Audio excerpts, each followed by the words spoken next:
Трети март не е просто дата, а празник. Преклонение и съкровен поглед към миналото и историята ни. Към подвига на апостоли, революционери и възрожденци. Към смелостта на хайдути и войводи. Към заветите на книжовници и будители. Моя древна земя, попеляла от кости и преспи. Моя гневна земя, почерняла от мъка и кръв. Дай ми оня бунтовен напев на хайдушките песни и зеления пламък на знамето с български лъв. Аз съм българско дете, с моя край се аз гордея. Златно житото кръсте, стара планина си не. В родните ни планини бродил някога Раковски. Средногорските земи с конниче летял Бенковски.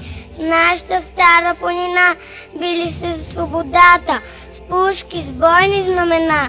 Ботев, Левски, Караджата. Аз съм българско дете, с обич гледам планините. Моята гордост се расте, че съм внуче на борците. В този паметен ден днес нашето преклонение не би имало тази стойност и онази значимост, ако ние не я съчетаеме с поглед и мисъл и към бъдещето. И наш общ дълг като родолюбиви българи е да помним и пазим историята ни, да съхраняваме паметта на нашите герои, да съхраняваме онова, което ни завещаха предците, да множим съграденото от тях и да го предаваме с родолюбие, с патриотизъм на децата ни, на внуците ни, на идните поколения, които пък от своя страна по този начин да пазят и да обичат родината ни. И днес на празника, и утре, и завинаги. Защо? Защото сме българи. Честит национален празник! Да живее България!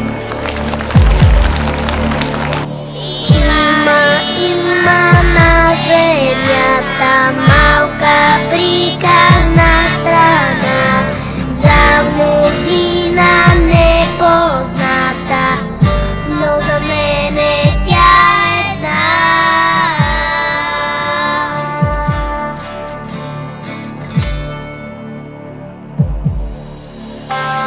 Някога през вековете тук е стъпил Аспарух, завещал на синовете български юначен дух.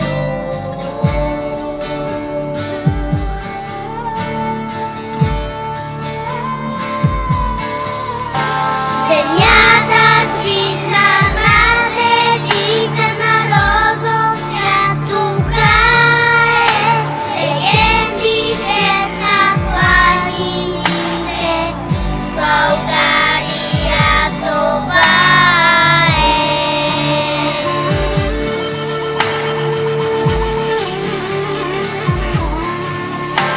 Всичко ми е скъпо.